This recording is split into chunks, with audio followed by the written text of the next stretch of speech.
जय हिंद दोस्तों, मैं पुनः एक बार आप सबका स्वागत करता हूं। मैं अपने YouTube क्लास में, जिसका नाम है सनराइज जीएस रिसर्च सेंटर। दोस्तों, मैं एक दिन वीडियो नहीं अपलोड कर सका, इसके लिए मैं खेद प्रकट करता हूं। I am so sorry. अब मैं बात करता हूं, काम की बात करता हूं। आइए, हम सबको पढ़ना है और पढ़ाना है। जैसा कि आप जानते हैं कि हम लोग पढ़ चुके थे 1912 ईस्वी तक दिल्ली दरबार, और दिल्ली दरबार के बाद जो है कुछ छोटे छोटे टॉपिक पढ़ना है, और फिर 1915 ईस्वी हम लोग महात्मा गांधी के बारे में आज पढ़ने वाले हैं। तो आइए पढ़ते हैं। पहला छोटा टॉपिक होगा, यहाँ दिया हुआ है, आप सबको दिख रहा होगा। हम लोगों को पढ़ना है थोड़ा सा प्रथम विश्व युद्ध, फर्स्ट वर्ल्ड वार। प्रथम विश्व युद्ध हम लोगों को जानना है, पढ़ना है, क्योंकि मॉडर्न हिस्ट्री में भारतीय स्वतंत्रता आंदोलन का संबंध जो है वो प्रथम विश्व युद्ध से है। और थोड़ा सा ज़्यादा हम लोग चूंकि वर्ल्ड हिस्ट्री में इसको पढ़ेंगे, विश्व इतिहास में, जैसा कि इसमें पहला पॉइंट होगा कि प्रथम विश्व युद्ध शुरू हुआ था 1914 ईस्वी में। प्रथम विश्व युद्ध की शुरुआत हुई थी 1914 ईस्वी में, और प्रथम विश्व युद्ध चला था 1918 ईस्वी तक, यानी कि 4 सालों तक। प्रथम विश्व युद्ध होने के बहुत सारे कारण थे, बहुत से कारण थे। प्रथम विश्व युद्ध का तात्कालीन कारण था वो जो था सेरोजोवा हत्या कांड, यानी कि प्रथम विश्व युद्ध के, फर्स्ट वर्ल्ड वार के बहुत से कारण थे, लेकिन तात्कालीन कारण था सेरोजोवा हत्याकांड। थोड़ा सा इसको हम लोग डीपली समझ लेंगे कि सेरोजोवा हत्याकांड क्या है। दोस्तों, ऑस्ट्रिया के राजकुमार थे। ऑस्ट्रिया के राजकुमार का नाम था फर्डिनेंड। ऑस्ट्रिया के राजकुमार फर्डिनेंड, लिख भी सकते हैं हम। जैसे सेरोजोवा हत्याकांड है क्या, थोड़ा सा इसको विस्तार से हम लोग जानेंगे। तो जानेंगे ये कि ऑस्ट्रिया के राजकुमार फर्डिनेंड, ऑस्ट्रिया के राजकुमार फर्डिनेंड की हत्या बोस्निया की राजधानी सेरोजोवा में हो गई। यानी कि ऑस्ट्रिया के राजकुमार थे जिनका नाम था फर्डिनेंड, उनकी नई नई शादी हुई थी, और वो विश्व का भ्रमण करने के उद्देश्य से निकले थे, और उनकी हत्या बोस्निया की राजधानी सेरोजोवा में उनकी हत्या कर दी गई। अब ऑस्ट्रिया इसके लिए जिम्मेवार ठहरा दिया बोस्निया को, और उस पर जो है आर्थिक जुर्माना लगा दिया। ऑस्ट्रिया जो है वो जुर्माना लेने की बात करता था, और बोस्निया उसे न देने की बात करता था। इसी क्रम में संपूर्ण विश्व जो है वो 2 भागों में बंट गया, यानी कि एक बना मित्र राष्ट्र, और दूसरा बन गया, दूसरा खेमा बना, उसका नाम था धुरी राष्ट्र।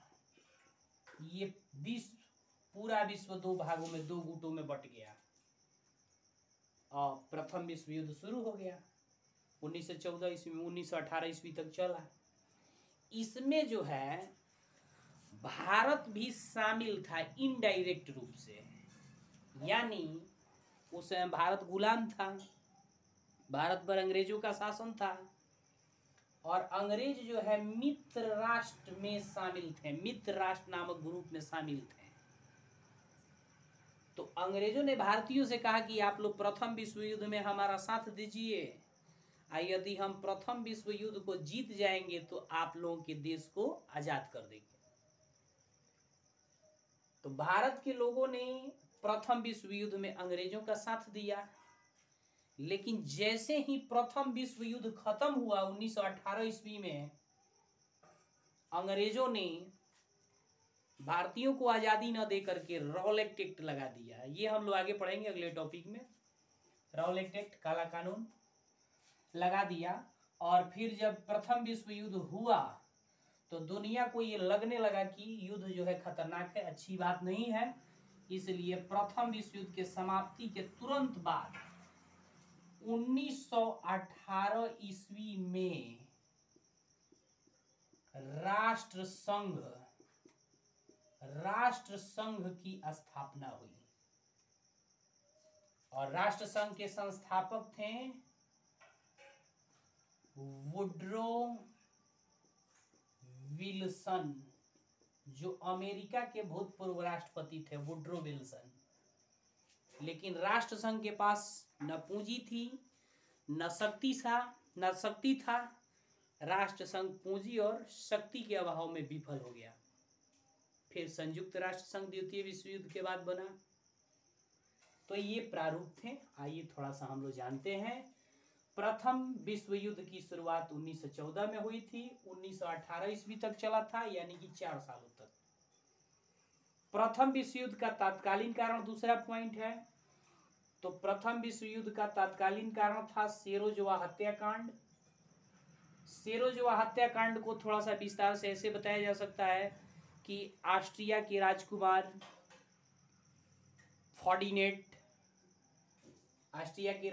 फर्डिनेंट पूरे विश्व का भ्रमण करने के लिए निकले थे और इस क्रम में वो सबसे पहले बोस्निया की राजधानी सेरोजोवा पहुंचे, जहां उनकी हत्या कर दी गई और ये घटना प्रथम विश्व युद्ध का तत्कालीन कारण बना। अब इस क्रम में जो है, इस घटना के बाद पूरा विश्व 2 गुट में बट गया, 2 खेमा में बट गया। एक था मित्र राष्ट्र, दूसरा बना धुरी राष्ट्र। और भारत जो है प्रथम विश्व युद्ध में अंग्रेजों का साथ दे रहा था, क्योंकि अंग्रेजों का कहना था कि अगर हम प्रथम विश्व युद्ध को जीत जाएंगे तो भारत को आजाद कर देंगे। और प्रथम विश्व युद्ध जब हुआ तो चारों तरफ तबाही मच गई। लोगों को ये लगने लगा कि युद्ध जो है अच्छा चीज नहीं है, तो भविष्य में वर्ल्ड वार न हो, इस उद्देश्य से 1918 ईस्वी में राष्ट्र संघ नामक संस्था की स्थापना हुई, जिसके संस्थापक थे वुड्रो विल्सन। राष्ट्र संघ अपने मिशन में कामयाब नहीं रहा, असफल हो गया। राष्ट्र संघ की असफलता का कारण था पूंजी और शक्ति का अभाव। मैं उम्मीद करता हूं कि ये टॉपिक आपको पूर्णतः समझ में आ गई होगी। अब हम लोग आगे बढ़ेंगे। आगे भी एक छोटा सा टॉपिक है, उसको भी हम लोग पढ़ेंगे।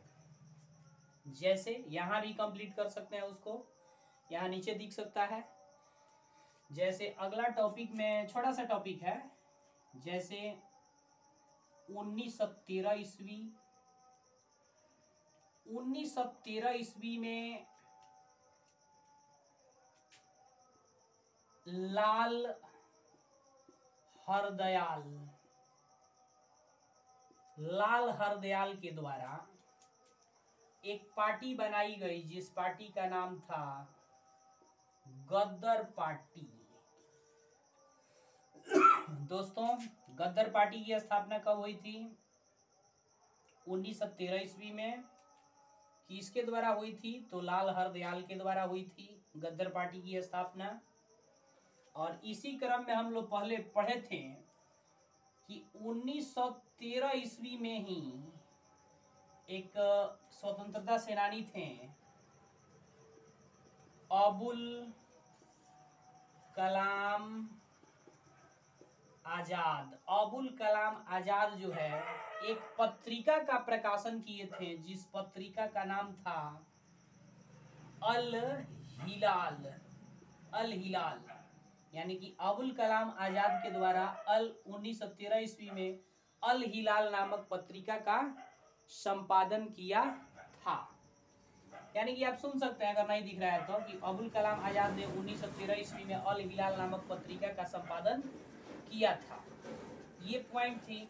और फिर जो है 1900 यहाँ दिख रहा होगा,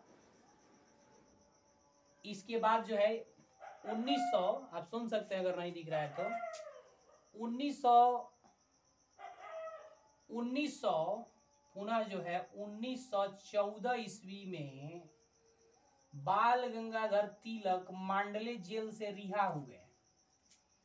मांडले जेल से रिहा हुए थे 1914 ईस्वी में बाल गंगाधर तिलक।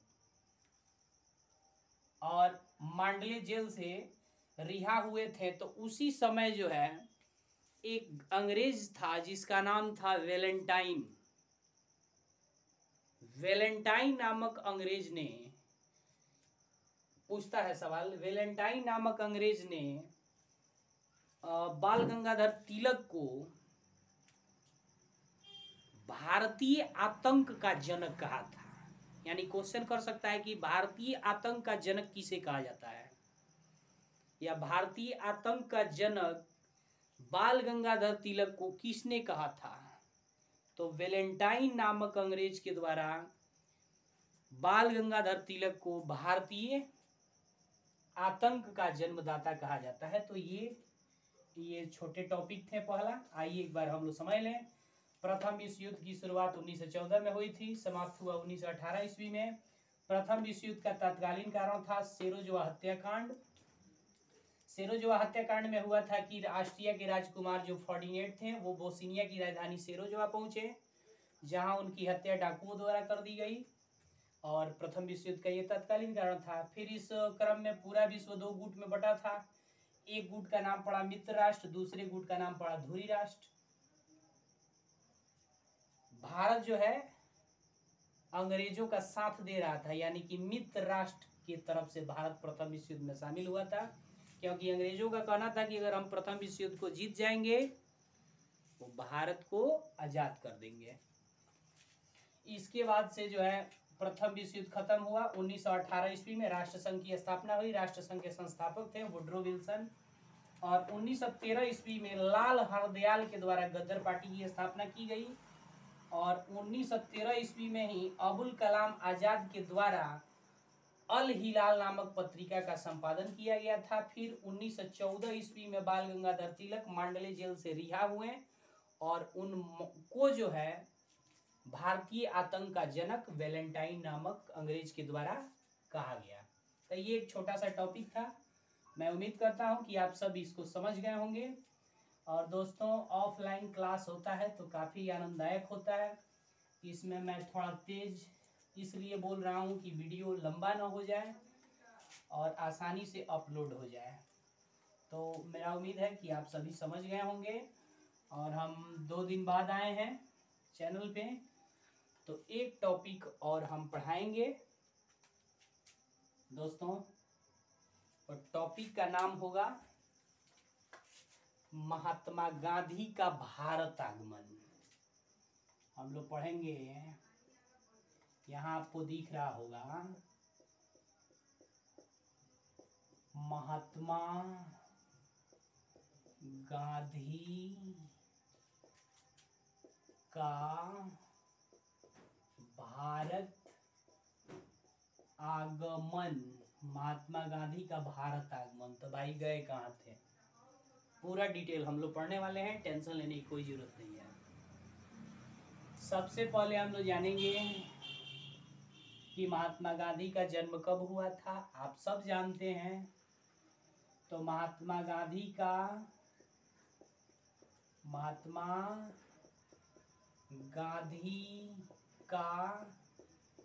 जन्म 2 अक्टूबर 1869 ईस्वी को अगला पॉइंट हो गया गुजरात के पोरबंदर में हुआ था।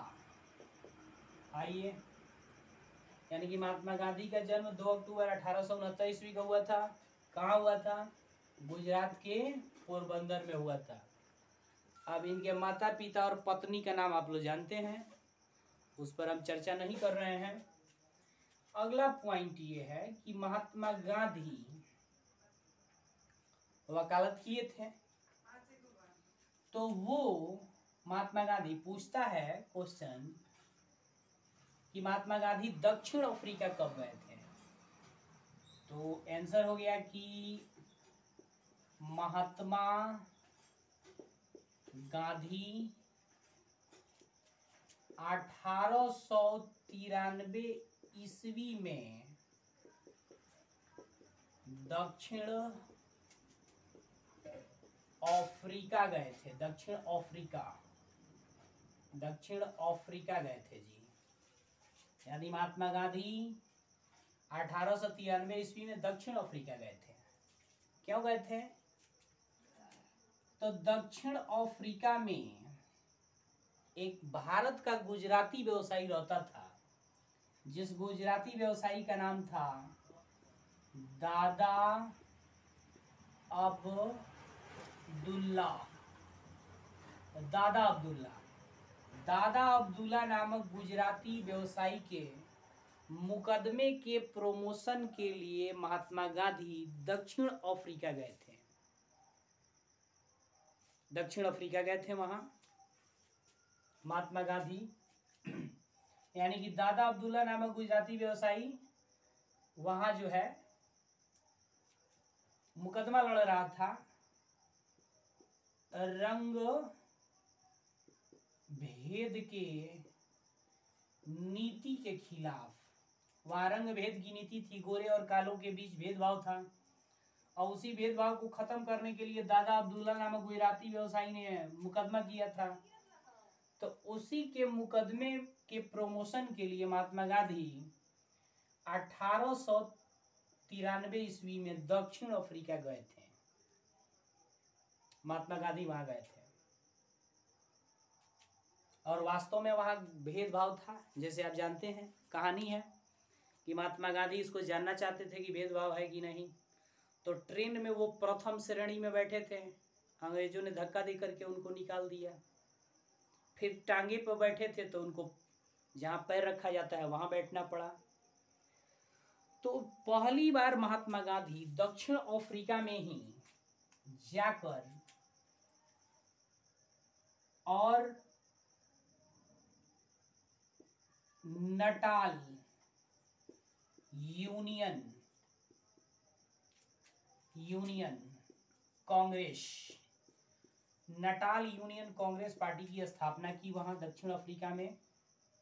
और नटाल यूनियन कांग्रेस पार्टी के स्थापना के बाद महात्मा गांधी वहां पहली बार सत्य और अहिंसा का प्रयोग किए, और उनको जो है अपने मिशन में कामयाबी मिली। यानी कि महात्मा गांधी दक्षिण अफ्रीका में रंग भेद की नीति को, काले और गोरे लोगों के बीच के भेदभाव को समाप्त करने में कामयाब रहे। और फिर वहां से महात्मा गांधी यानी कि 9 जनवरी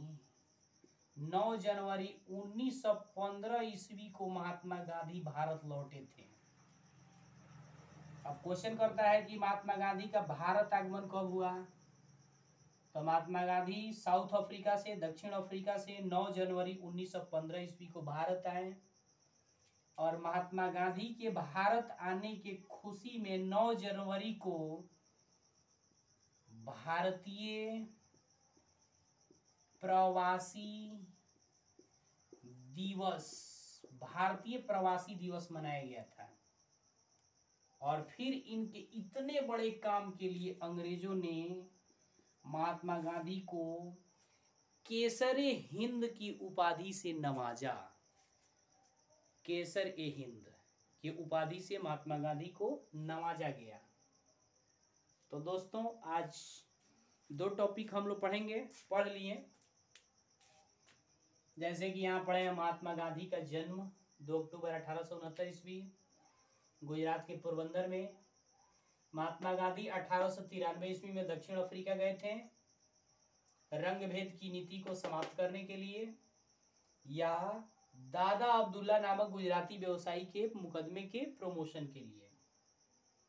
वहां जाकर के महात्मा गांधी के द्वारा नटाल यूनियन कांग्रेस की स्थापना की गई और फिर महात्मा गांधी पहली बार साउथ अफ्रीका में अपने हथियार सत्य और अहिंसा का प्रयोग किए और उनको सफलता भी मिली।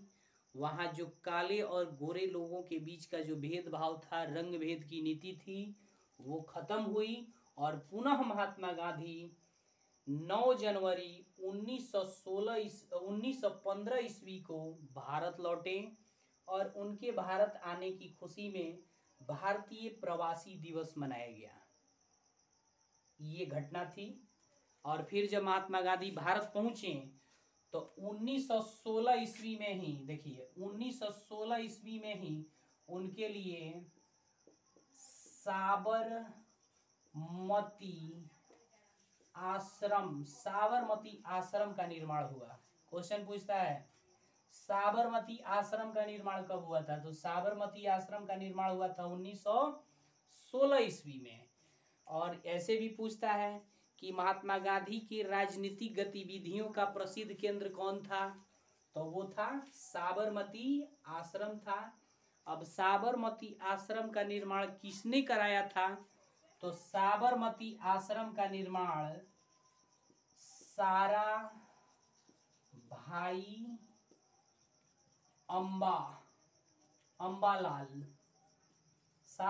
अंबालाल के द्वारा हुआ था।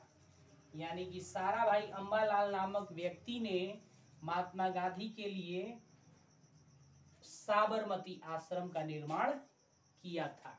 अब इसमें कुछ उपाधि की बात होती है। जैसे महात्मा गांधी को महात्मा किसने कहा सबसे पहले? तो महात्मा गांधी को महात्मा सबसे पहले रविंद्रनाथ टैगोर बोले थे।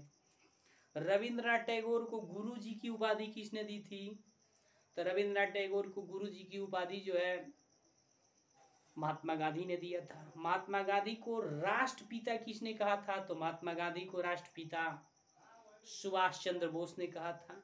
तो ये सभी बातें हैं। और दोस्तों हम कल आप लोगों को चंपारण सत्याग्रह, और चंपारण सत्याग्रह तो 1917 ईस्वी है, हम पढ़ाएंगे आप लोगों को 1916 ईस्वी कांग्रेस पार्टी का लखनऊ अधिवेशन, और फिर होम रूल लीग की स्थापना 1916 ईस्वी में ही, और उसके बाद चंपारण सत्याग्रह 1918 ईस्वी, फिर खेड़ा आंदोलन 1918 ईस्वी, और फिर जलियांवाला बाग हत्याकांड रॉलेट एक्ट 1919 ईस्वी, फिर असहयोग आंदोलन हम लोग पढ़ेंगे 1920 ईस्वी, फिर चौरा चौरी हत्याकांड पढ़ेंगे 1922 ईस्वी, और फिर स्वराज्य पार्टी की स्थापना पढ़ेंगे 1923 ईस्वी, और कांग्रेस पार्टी का बेलगांव अधिवेशन पढ़ेंगे 1924 ईस्वी। मैंने पढ़ते जाना है बहुत कुछ।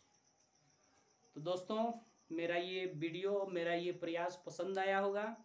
आप सबसे हमारा निवेदन है कि यदि हमारा ये कार्य आप सबको सार्थक लग रहा हो तो अपने दोस्तों के साथ इस वीडियो को ज़्यादा से ज़्यादा शेयर कीजिए और आप प्रेरित कीजिए कि और भी लोग इस वीडियो को, इस चैनल को सब्सक्राइब करके हमारे हौसले को इसी तरह से बढ़ाते रहें। इसी के साथ मैं आप सबसे विदा लेता हूँ। जय हिंद।